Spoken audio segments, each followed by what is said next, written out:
இன்றைக்கி சமையல் பகுதியில் பீர்க்கங்காய் உருளைக்கிழங்கு வச்சு ஒரு சட்னி செய்யலான்ட்டு இருக்கேன். அதுக்கு ஒரு பீர்க்கங்காய் 2 உருளைக்கிழங்கு பொடிப்பொடியாக கட் பண்ணி தண்ணியில் போட்டு வச்சுருக்கேன். அடுத்தது 2 தக்காளி எடுத்து பொடிப்பொடியாக கட் பண்ணி வச்சாச்சு.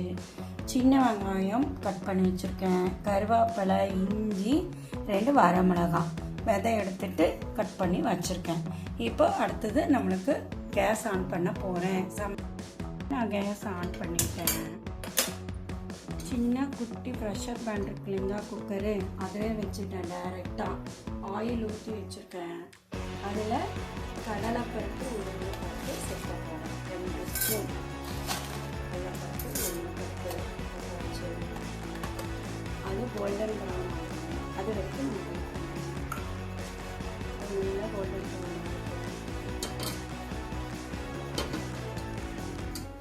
நல்லா கோல்டன் ப்ரௌன் ஆனால் பின்னப்பட தான் வெங்காயம் இதெல்லாம் சேர்க்கணும். சரிங்களா?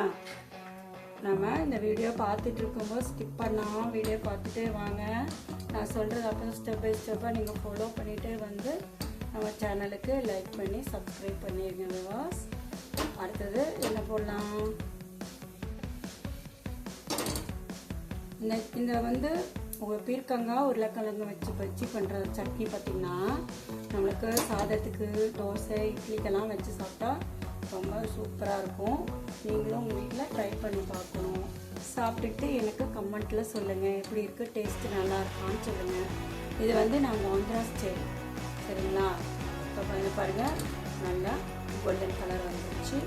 இப்போ வெங்காயம், கருவேப்பிலை, கொத்தமல்லி, இஞ்சி, வரமிளகாய் வதங்கிடுச்சுங்க. அடுத்தது தக்காளி சேர்க்கலாம். 2 தக்காளி பொடியாக கட் பண்ணி தக்காளி வதங்கினோடனே நல்லா வதங்கினோன்னே என்ன பண்ணணும், அதில் கொஞ்சமாக உப்பு சேர்த்திடலாம். கொஞ்சமாக சேர்த்துக்கோங்க. மறுபடியும் அப்புறமா நம்ம டேஸ்ட் பார்த்துட்டு மறுபடியும் கொஞ்சம் சேர்த்துக்கலாம். இப்போ கொஞ்சமாக தக்காளி வதங்கிறதுக்காக உப்பு சேர்த்துருக்கேன்.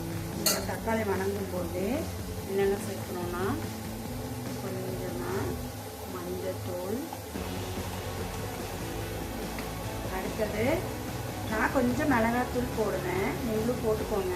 ஒரு 1/4 டீஸ்பூன் மிளகாத்தூள், அப்புறம் வந்து தனியாத்தூள் கொஞ்சம் போட்டிருக்கேன். அடுத்ததான் நெக்ஸ்ட்டு பெப்பர் தூள், அப்புறம் சீரகத்தூள், எல்லாமே 1/4 டீஸ்பூன் போட்டால் போதும். அப்புறம் கொஞ்சமாக பெருங்காயத்தூள் எல்லாம் போட்டாச்சுன்னா நல்லா வணக்கிக்கணும். இதெல்லாம் தேவையானதெல்லாம் போட்டுட்டோம். நீங்கள் வந்து குட்டீஸ் பாப்பாங்களுக்கெல்லாம் கொடுக்க மாதிரி இருந்தால் நீங்கள் வரமிளகா, பச்சை மிளகா அதெல்லாம் அவாய்ட் பண்ணிட்டு கூட டைரெக்டாக மிளகாத்தூளே போட்டுக்கலாம். நல்லா வணங்கிட்டு இருக்குங்க. இது கூட என்ன பண்ணலான்ட்டுனா நம்ம கட் பண்ணி வச்ச பீர்க்கங்காய் உருளைக்கிழங்கு இதோட சேர்த்த போகிறேன்.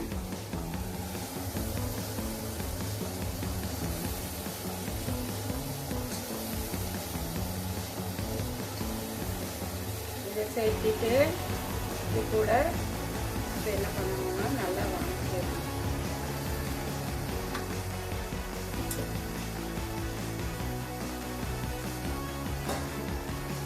நல்லா வணக்கிட்டு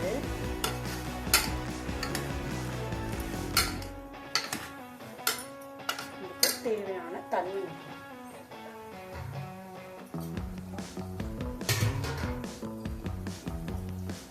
எப்போவுமே இது முங்குற அளவுக்கு தண்ணி ஊற்றினா போதும்.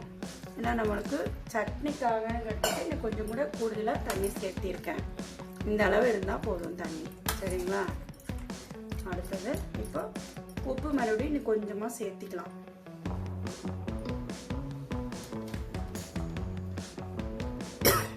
கொஞ்சம் கூட சேர்த்தியாச்சு, அவ்வளோதான். இப்போ என்ன பண்ணலாம், இதை குக்கரை நம்ம க்ளோஸ் பண்ணி வச்சிடலாம். 4-5 விசில் வரணும்.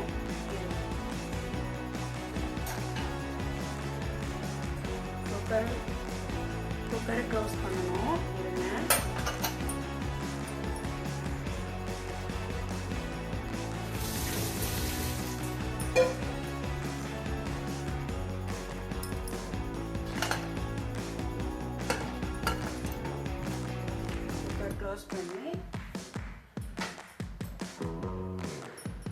தயிர் போட்டிருக்கேன்.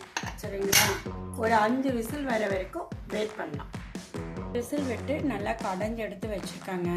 அதுக்கு மேலே கொஞ்சம் கொத்தமல்லி தழை கட் பண்ணி போட்டு வச்சுக்கலாம். இந்த ப்ரெசன்டேஷன் நம்ம கொடுக்கும்போது நல்லா சமைச்சு கொடுக்கறது, நல்லா ப்ரெசன்டேஷன் வெரி நைஸாக இருந்ததுன்னா சிறுவர் முதல் பெரியவர்களை இது சாப்பிட்லாம். நல்லா லைக் பண்ணுவாங்க. உடனே நீங்கள் லைக் பண்ணி சமைச்சு செஞ்சு பார்த்துட்டு எனக்கு கமெண்ட் பாக்ஸில் உங்களோட கமெண்ட்ஸ் கொடுங்க பிகாஸ். உடனே நம்ம சேனலுக்கு சப்ஸ்கிரைப் பண்ணி வச்சுக்கோங்க. அப்போ தான் அடுத்தடுத்து வர வீடியோஸை நீங்கள் பார்க்கலாம். ஓகே, தேங்க்யூ விவாஸ்.